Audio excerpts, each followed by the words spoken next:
Desde o início da pandemia tá todo mundo fazendo eventos online, né? Já deve ter percebido a quantidade pelas redes sociais, principalmente. O problema é que a imensa maioria não alcança os resultados esperados porque estão sendo feitos de forma improvisada, sem domínio no assunto.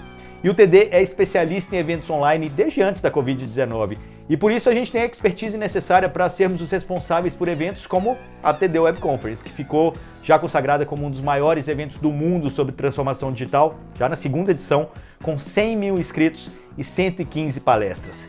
Se você realmente quer ter resultados, pode contar com a gente, tá? Só mandar um e-mail para contato@transformaçãodigital.com.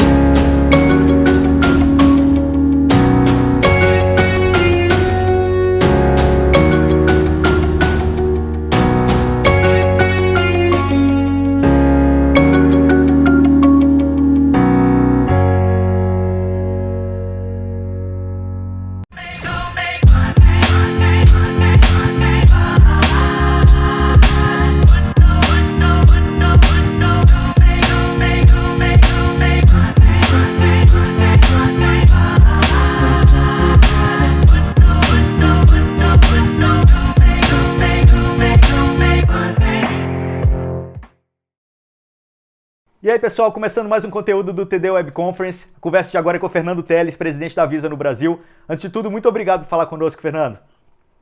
Prazer é meu, Igor. Prazer é sempre meu aqui. Cara, e assim, quem quiser se conectar conosco, falar mais a respeito desse tema, tem o chat aqui do lado, pode mandar perguntas, tem também os nossos links dos LinkedIns aqui do lado também, e tem sempre o grupo do Telegram do Transformação Digital, lá a gente está sempre compartilhando mais conteúdos também, mais informações. Bom, Fernando, da última vez que a gente conversou, a gente estava falando aí de novos meios de pagamento, existia toda uma expectativa em direção ao digital, mas aí vem coronavírus e eu acho que tudo isso se acelerou e a gente começa a falar de uma outra realidade que a gente nem imaginava ser possível, né? É verdade. Você colocou bem o ponto, Igor, porque tem até uma brincadeirinha aí, um negocinho que está circulando nesses grupos de mensagem aí. Quem foi o responsável pela transformação digital na sua empresa, né? O CEO, o CTO ou o coronavírus?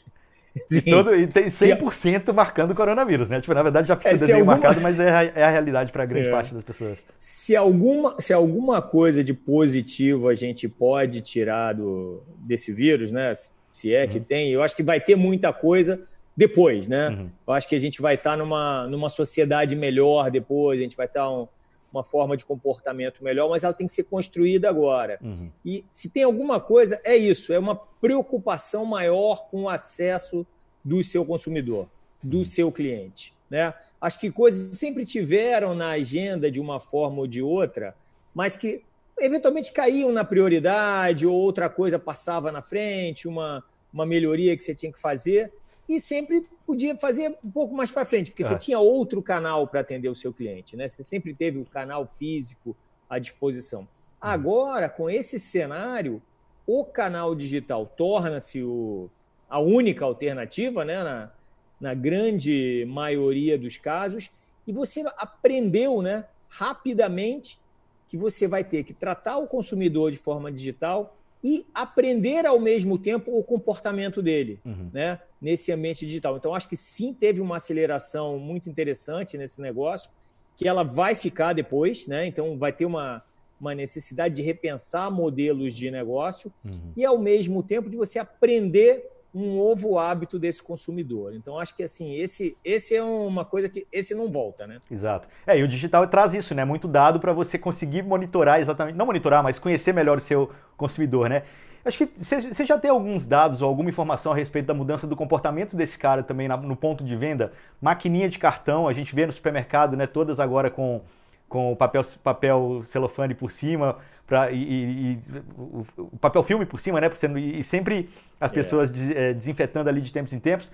Mas aí isso faz com que as pessoas adotem mais, talvez, o contactless, as pessoas adotem menos o dinheiro. Vocês já estão percebendo alguma mudança nesse sentido?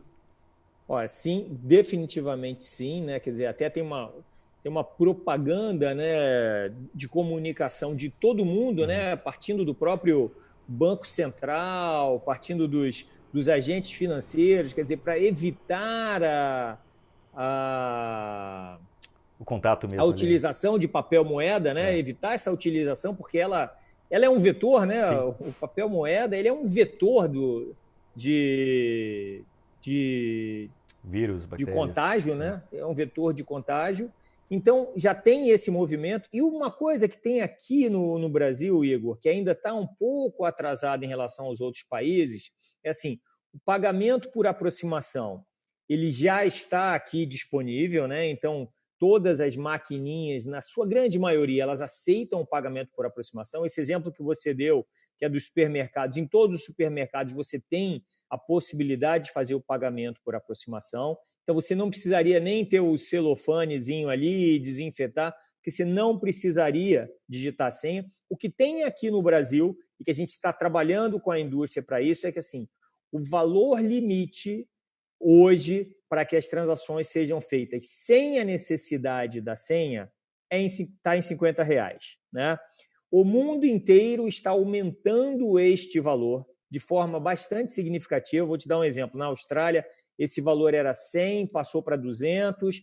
Tem um movimento já nos Estados Unidos querendo passar esse valor para 250. E aí da moeda local, né? Estou falando 100 para 200 dólares australianos, 250 dólares. Aqui esse movimento ainda não aconteceu. E eu acho que ele não aconteceu porque ainda existe uma pequena confusão, que é o seguinte: o fato do valor abaixo de R$50 você não precisar digitar a senha não significa que aquela transação não é autorizada pelo emissor do seu cartão. Ela é autorizada pelo emissor. A validação da mídia, ou seja, do cartão, é que não é feita com a senha. Ou seja, então você identifica que ali tem um cartão por aproximação, né? O emissor coloca todas as suas regras, a transação vai, a gente fala que ela sobe, né? Ela vai para o emissor, e o emissor ali ele faz uma autorização. Se você tem saldo, se você tem limite, e autoriza ou não aquela transação.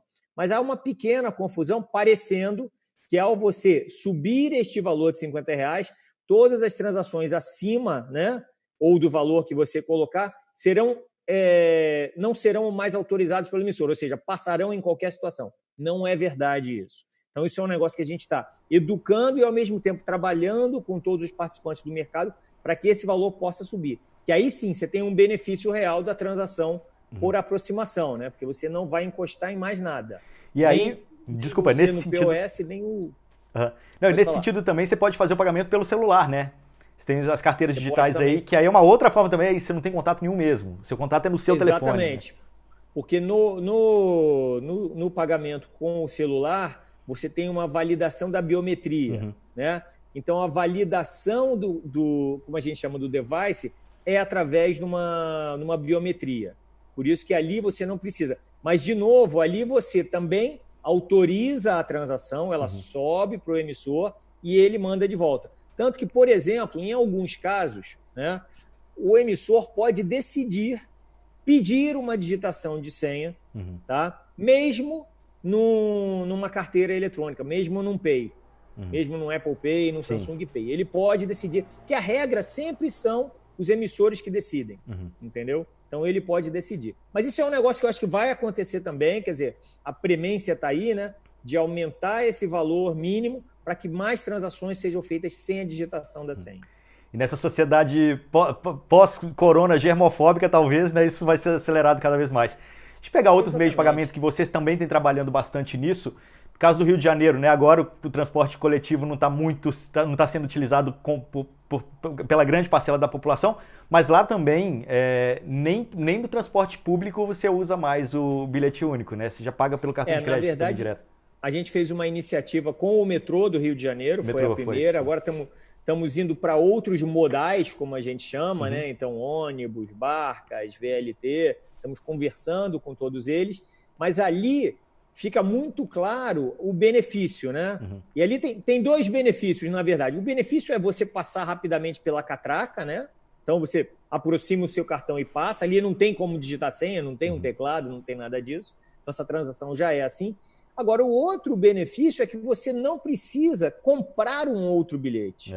Você não precisa manusear dinheiro, você não precisa entrar numa outra fila de bilheteria. Então, você imagina, na hora que isso estiver totalmente difundido, seja para o usuário recorrente, seja para o turista que está chegando, você não precisa saber qual é a moeda, como é que vai fazer, se vai ter troco ou não vai ter troco. Você se dirige à catraca ou validador do ônibus, apresenta o seu cartão com pagamento por aproximação e paga a passagem ali. Então, esse talvez seja o exemplo mais claro, né, Igor, do benefício do pagamento por aproximação. Né? Esse é o mais claro, que é a velocidade, é a fluidez do pagamento. E todos os outros vão acontecer, porque depois que você adquirir o hábito de pagar por aproximação, e isso a gente viu em vários outros países, o consumidor acha estranho. Eu vou te dar um exemplo aqui que é engraçado. Eu fui à Austrália há 3 anos atrás, justamente para ver isso. Porque disseram, olha, na Austrália é totalmente difundido. Eu falei, bom, vou lá para ver. E aí fui todo armado no bom sentido, né? Tinha relógio, pagamento por aproximação, celular, pulseira, cartão e tal. E tinha um cartão também que não tinha pagamento por aproximação. Quando você dá um cartão que o pagamento não é por aproximação na Austrália, ele pega o seu cartão e encosta no POS. Obviamente, ele não faz nada. Ele vira para você e fala, not working.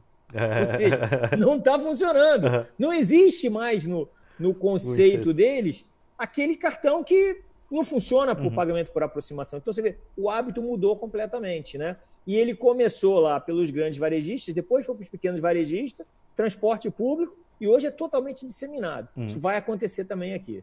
Mas aí também a gente tem 2 Brasis, né? A gente tem o Brasil da grande cidade, que está mais acostumado com esse tipo de pagamento, e tem o Brasil das pequenas cidades, onde as pessoas têm uma maior resistência para o uso do dinheiro de plástico, né? Eles ainda gostam do dinheiro físico, até porque vocês têm pesquisas que falam sobre isso, né? De que eles se sentem mais seguros usando dinheiro físico, que é um outro perfil de comportamento de que consegue controlar melhor os gastos com o dinheiro físico. Para nós, os mesmos argumentos servem para o cartão de crédito, né? É exatamente o oposto. A gente controla mais com o cartão de crédito, a gente tem mais segurança com o cartão de crédito. Isso não é a realidade de algumas cidades. Você acha que nesse momento também isso vai evoluir? As pessoas vão começar a entender melhor os benefícios do dinheiro de plástico, digamos assim? Olha, e você até falou que sim, de outras cidades. Não são só outras cidades, não, tá, Igor? Isso aqui em São Paulo também tem isso, tá? A gente fez uma pesquisa junto com a Locomotiva lá do Renato Meirelles, e a gente fez uma pesquisa imersiva, né? Então a gente foi à casa das pessoas, né? Entender por que a pessoa usava o pagamento em espécie, o dinheiro, em detrimento de um cartão que ela já tem, né? Não estamos nem falando dos não bancarizados, não estamos nem falando daquelas pessoas que não têm acesso. Pessoa que tem o instrumento, em vez de usar o cartão para fazer a compra, usa ele para sacar no ATM, né? E fazer as compras com dinheiro. Então, tinham vários exemplos disso, e aí muito na linha do que você falou. Ah, não, eu acho que eu tenho mais controle, ou é mais seguro, ou eu não sei quanto que eu vou pagar por essa transação se eu usar o cartão. Então, a gente está fazendo um trabalho junto à indústria, junto aos emissores, aos grandes bancos também, de esclarecimento. Tá? E aí tem duas coisas nisso. Uma coisa é o seguinte, esse é o exemplo que eu sempre gosto de dar e a gente usa muito com as pessoas. O que acontece se você for ao mesmo estabelecimento e pagar com dinheiro 5 vezes? O que acontece na 6ª vez? Né? Nada. Não acontece nada, porque ninguém sabe quem é você, ninguém sabe o seu hábito de consumo, ninguém consegue te dar um benefício. Se você estivesse fazendo um pagamento eletrônico, tem uma série de formas que essa transação estaria sendo lida, e quando você chegasse lá na 6ª vez, poderia ter ali um reconhecimento para o Igor, que o Igor é um cliente frequente, o Igor está comprando determinado valor, o Igor está repetindo a compra conosco, ou vamos reconhecer a fidelidade do Igor aqui, ou mais, vamos dar um prêmio para ele, para que ele volte aqui outra vez. Isso é uma coisa, tá? Então, esse é um lado para o lado do indivíduo. Aí, quando a gente sai um pouquinho das grandes cidades, e a gente vai para as cidades pequenas, tem um outro efeito, que esse é um pouquinho mais triste, mas é o seguinte: existe aqui um fenômeno, né, digamos assim, de explosão de ATMs, né? O novo cangaço, de caixas bancárias. Então ele vai e explode um ATM. A gente identificou isso. A gente tem um programa que se chama Cidades do Futuro, tá? A gente começou esse piloto há 2 anos atrás, com 3 cidades, então Belém, Maringá e Campina Grande, tá? Que são cidades diferentes, em regiões diferentes, tentando ver como é que a gente melhora essas cidades através do pagamento eletrônico. Esses programas foram tão bem sucedidos, ou seja, teve um aumento de uso do pagamento eletrônico, teve um legado no comércio das cidades, teve um legado para a população. A gente expandiu isso. Esse é um programa hoje em 1.000 cidades. Mas voltando para o exemplo do ATM, o que acontece quando explode-se um ATM numa cidade que tinha só uma agência bancária? Né? O cara vai para a cidade vizinha. Aquela agência muitas vezes não volta a reabrir, né? Ou leva um tempo maior, ou não coloca o ATM.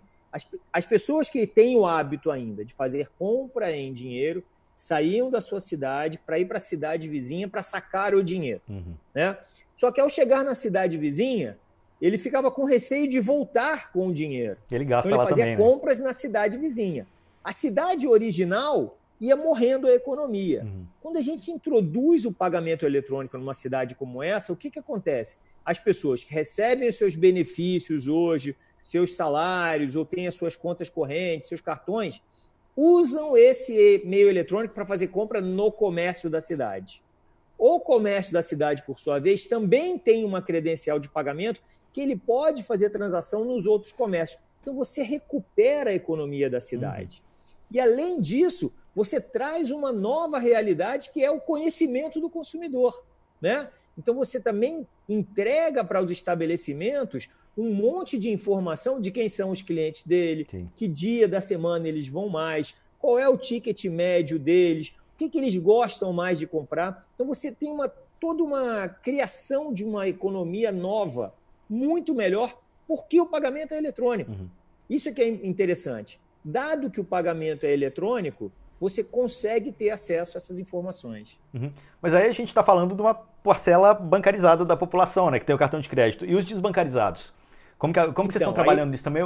Tem números atuais? Quantos desbancarizados são hoje no Brasil? Olha, esse número girava em torno de 40 milhões, 42 milhões de pessoas. É um número bastante significativo. Eu acho que agora, aí outro efeito, né? Com o fato do coronavírus, o que vai acontecer? E você viu esse auxílio de R$600 que vai chegar para as pessoas.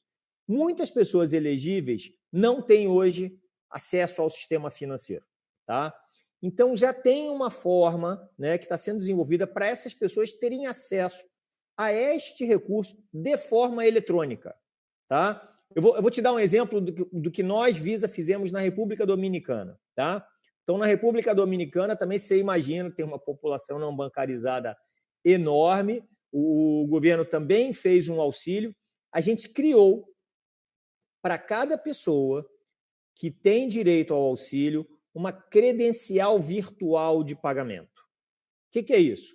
É uma combinação de um número aleatório, que é como se fossem os 6 primeiros números do seu cartão de crédito, tá? Combinado com o seu identificador, que seria aqui, no caso, o CPF, certo? A combinação desses 2 números, ela vira uma credencial de pagamento que pode ser usada no ponto de venda.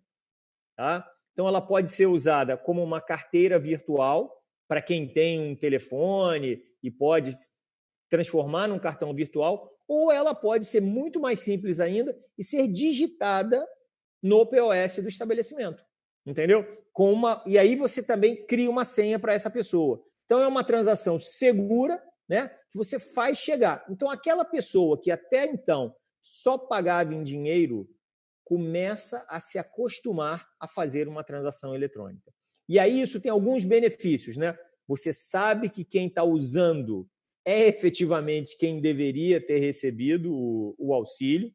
Você consegue ver aonde a pessoa está usando o benefício, que é outra coisa muito importante, até para você saber o que você incentiva mais, né? Que tipo de coisa você incentiva mais, que tipo de comércio, que tipo de acesso, e você consegue devolver para as pessoas também essa informação, né? Ela pode ter um controle maior. Aí a gente vai lá naquela coisa que você falou, eu consigo demonstrar para as pessoas, olha, você recebeu esse auxílio, você gastou desta maneira.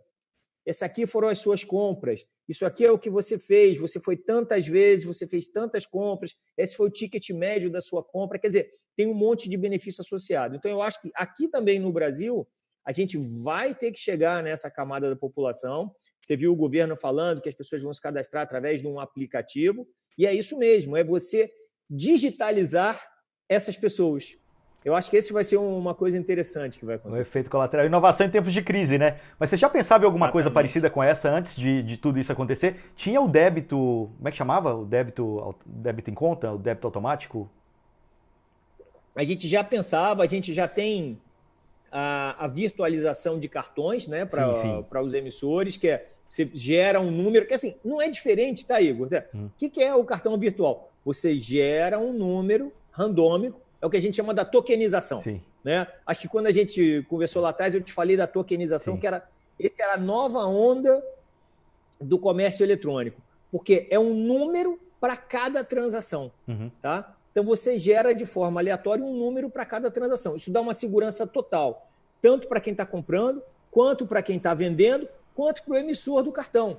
Porque se alguém interceptar aquilo ali, copiar aquele número, ele não serve para nada. Exato.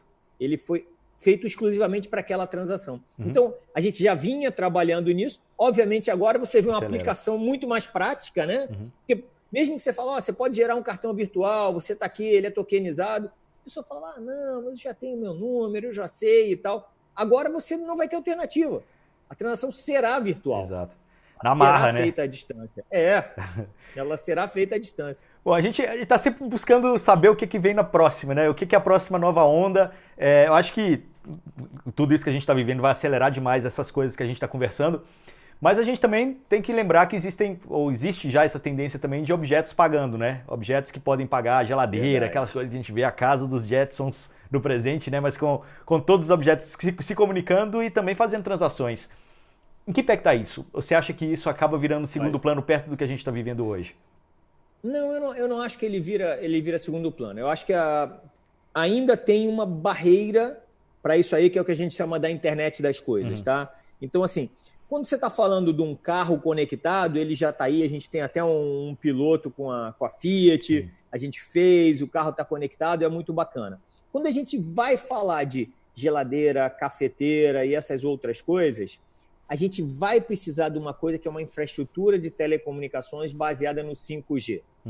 Isso aqui no Brasil ainda está um pouco longe, o 5G. Porque o 5G é que efetivamente viabiliza que isso seja feito com a total, com a baixa latência, né? Sim. É um termo técnico, mas é com baixa latência. Que você consiga garantir. Porque você imagina, você deve estar vivendo isso também. Agora, praticamente todo mundo está vivendo isso. Vamos fazer uma reunião. Né? Então, vamos fazer uma reunião, bota todo mundo dentro de uma sala, faz uma reunião. Agora, o que é? Põe todo mundo dentro, ou de uma plataforma, ou outra plataforma. Mas a conexão não entra, a imagem não aparece, o som falha, tal, não sei o que lá. Gasta mais tempo para acertar todo mundo do que para resolver o problema, né? Isso é banda. Isso é banda de dados. Então, a internet das coisas, ela pressupõe que exista uma banda de dados bastante confiável, né? Confiável no sentido de uptime, disso tudo, para que ela possa... Porque você imagina, todas as geladeiras conectadas. Esse número, Igor, para você ter uma ideia, por exemplo, nós temos na Visa 3,4, 3,5 bilhões de credenciais de pagamento, tá? Então, antigamente a gente chamava de cartão, hoje é credencial de pagamento. Porque não pode ser qualquer outra coisa, não necessariamente cartão. 3,5. Na hora que você está falando da internet das coisas, esses números de credenciais de pagamentos, eles multiplicam por 10, por 20. Né? Dependendo do estudo que você olha, obviamente, a gente hoje tem uma rede capaz de processar 65 mil transações por segundo. A gente opera muito abaixo dessa capacidade. Então, a infraestrutura está preparada para isso, mas a telecomunicação também tem que acompanhar. Exato. Então, o 5G é fundamental para isso. Então, eu não vejo aqui, pelo menos no Brasil, uma adoção maciça disso antes da gente ter o 5G disponível. Provavelmente a gente vai ver isso em outro país antes de ver aqui. Exato. Tá? Bom, a Visa nasceu como uma empresa super inovadora, né? O D-Hall, que é um mestre da inovação, assim. E vocês continuam com isso é DNA da empresa. Hoje vocês são mais do que uma empresa do mercado financeiro, uma empresa de tecnologia e de inovação. E vocês têm centros de inovação espalhados pelo mundo inteiro, né? Inclusive um aqui em São Paulo. Como que eles funcionam assim? Como que vocês trabalham dentro desses centros? Eu sei que vocês levam muito comércio, muito parceiro para dentro e co-criam mesmo, né, soluções diferentes para resolver problemas. Você perguntou e você já respondeu, porque o grande negócio do centro de inovação, que assim, não é que o centro de inovação é um laboratório onde tem um monte de geek dentro, que fica fazendo coisas, tal, não sei o que lá. Esse mundo já passou, né? Agora, o grande negócio do centro de inovação é trazer o cliente para dentro da solução. É realmente aquele human-centric development, né?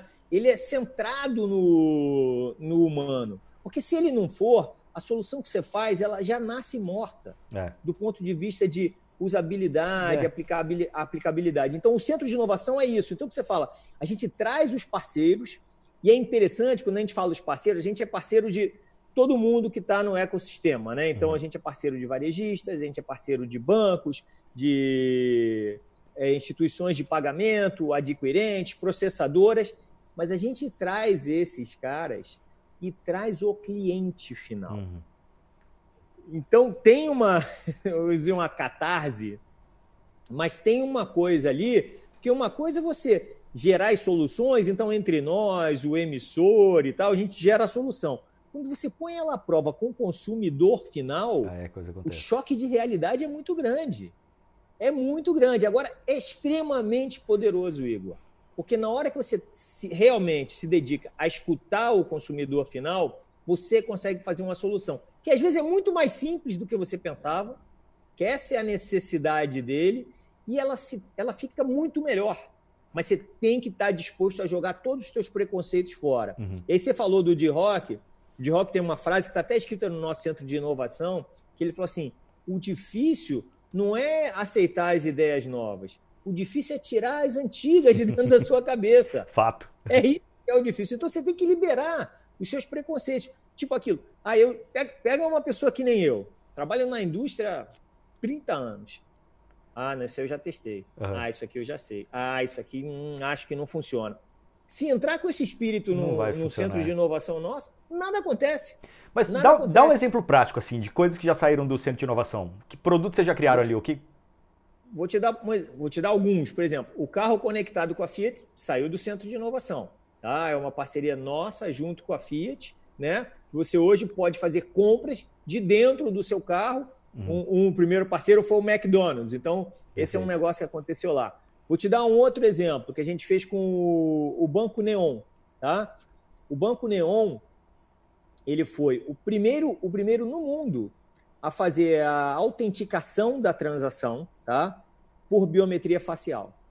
Isso também surgiu dentro do centro de inovação. Então, e aí, esse caso do Neon é engraçado, né? Porque quando vieram apresentar para mim, por isso que eu digo que você tem que tirar os preconceitos. Quando vieram apresentar isso para mim, e aí na época o celular ainda não tinha esse reconhecimento facial que tem agora o iPhone X. Mas tinha a impressão digital, né? Quando vieram me apresentar, eu falei, bacana, mas, tem a digital, é muito mais fácil se autenticar pela digital, não sei o quê. Mas falei, mas vamos fazer, que é legal, é inovação e tal. Quando a gente lançou isso, mais de 75% das autenticações era por biometria facial. Por quê? As pessoas não tinham celular com leitura de digital. Tinha um monte de celular que todos tinham câmera, mas não tinham a leitura digital. Então, a câmera abria um software de reconhecimento, né, que é esse que, inclusive, hoje está no iPhone X, e você conseguia fazer a autenticação. Isso surgiu também de uma necessidade do banco, que era 100% digital, autenticar os seus clientes. Ele usava isso para abertura da conta e usou para autenticar nas transações. Que assim, quando você tinha alguma dúvida naquela transação, um perfil de compra diferente, você autenticava o consumidor. Isso também surgiu lá dentro. Legal. Boas ideias. Então é real falar que o reconhecimento facial dentro do setor bancário surgiu aqui. Na verdade, a primeira aplicação de autenticação para transação surgiu aqui no Brasil. Legal, bacana. Bom, falando um pouquinho de futuro agora, né? Difícil de novo, né? A gente já está falando de coisas que foram aceleradas por tudo isso que a gente está vivendo, mas se você pudesse fazer uma aposta de como que vai ser o mercado de pagamentos daqui, vamos falar fim do ano, fim do ano e daqui 5 anos, o que você diria?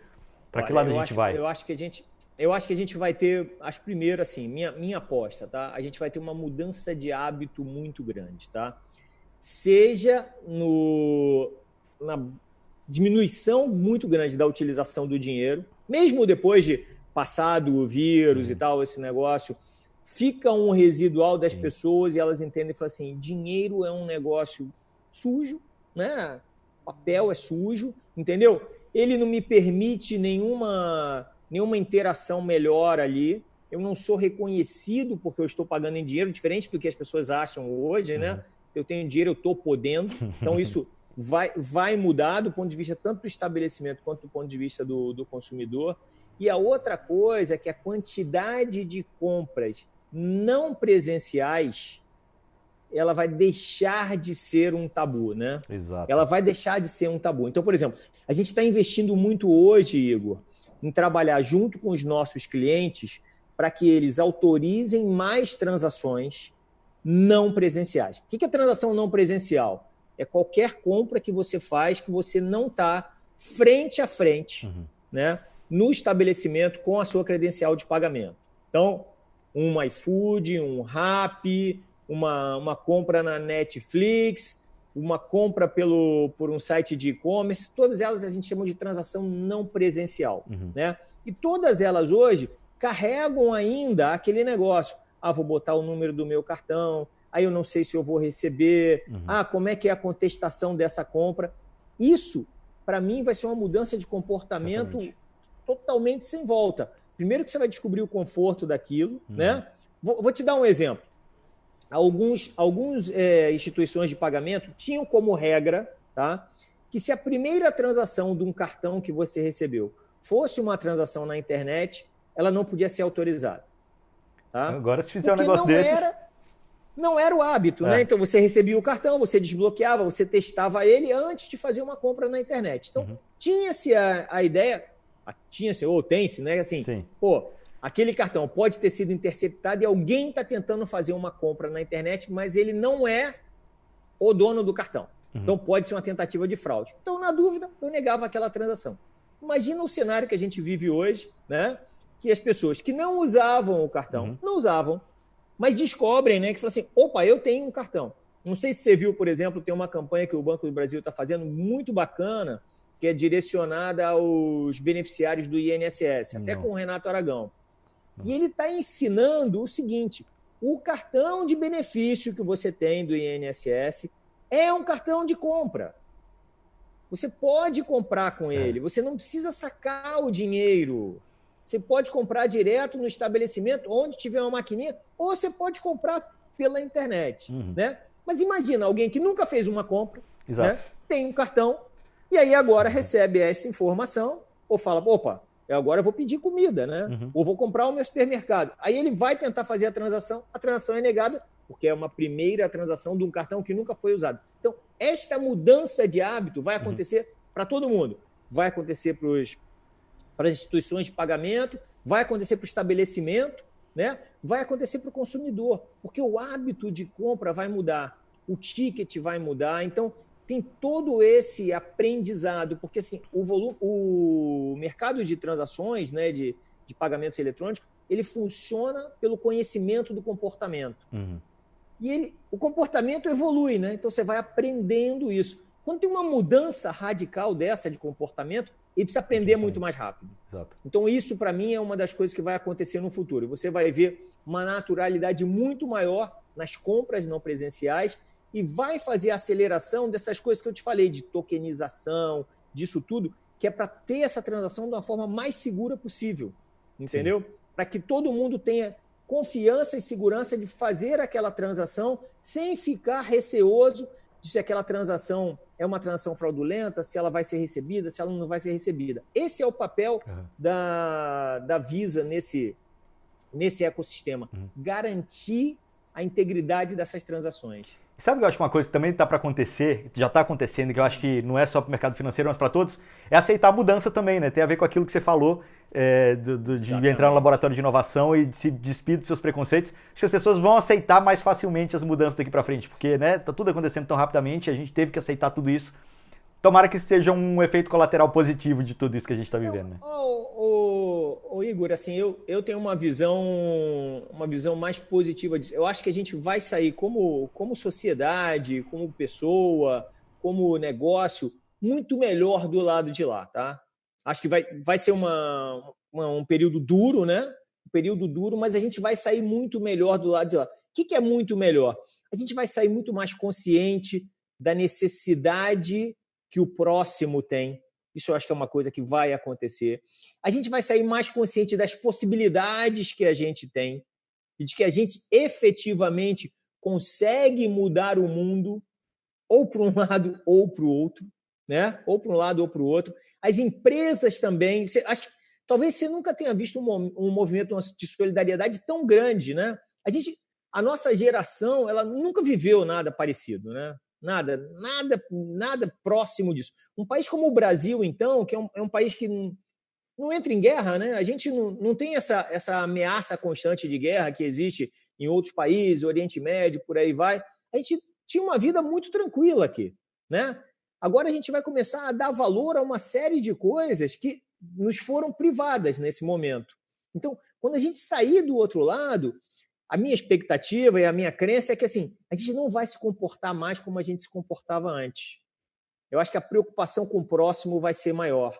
A preocupação com o ambiente vai ser maior. A preocupação com a higiene vai ser maior. A preocupação com o acesso vai ser maior. Então, eu acho que você vai ter uma sociedade melhor, entendeu? E o que a gente puder fazer para isso, seja viabilizando o acesso das pessoas para as coisas que elas querem, é o que a gente pode fazer, né? A gente está fazendo agora, vou te dar uma coisa que eu não te falei. A gente está fazendo parcerias com vários credenciadores, facilitadores de pagamento, para permitir que pessoas que nunca venderam pela internet, a gente falou das pessoas que nunca compraram, e as que nunca venderam.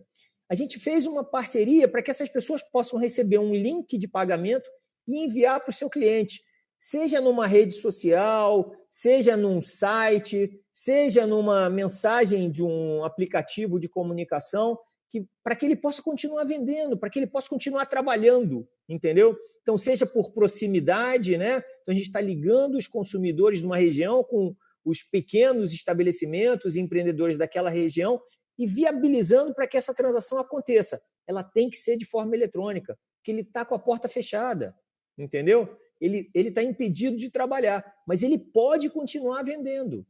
Então, a gente fez isso também. Então, e aí, você, na hora que disponibiliza esse link eletrônico, você disponibiliza um link com segurança, com toda a ferramenta de prevenção à fraude, decisão. Então, acho que essas coisas todas, elas não voltam para trás, na minha visão.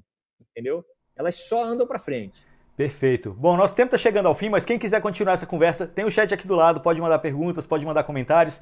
Tem os nossos LinkedIns, podem chamar lá também. Tem o nosso grupo do Telegram, pode entrar lá e trocar mais ideias sobre transformação digital e tudo isso que a gente conversou aqui. Fernando Telles, presidente da Visa Brasil, muito obrigado mais uma vez por falar conosco. Sempre um prazer. Eu que agradeço, Igor.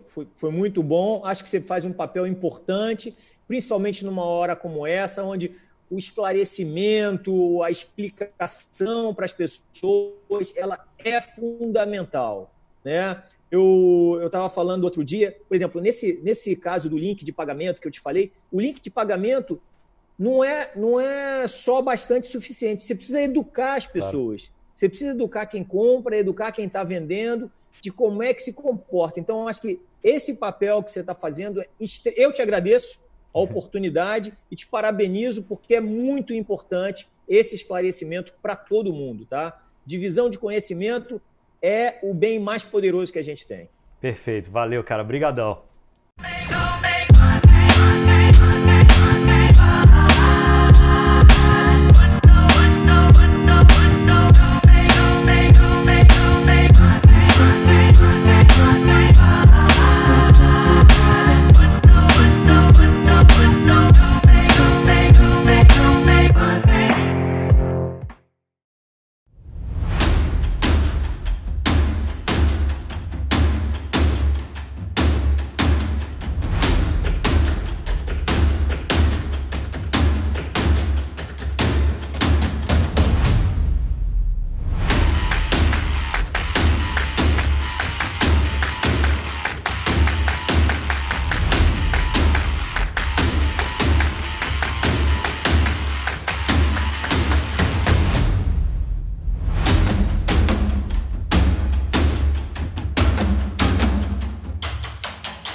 Neste momento, sabemos o quanto é importante fazer a nossa parte. O coronavírus ameaça nossa saúde, empresas e empregos. E em meio a tantas dificuldades, é preciso solidariedade e união. Queremos preservar empregos, continuar a atender a população e manter investimentos.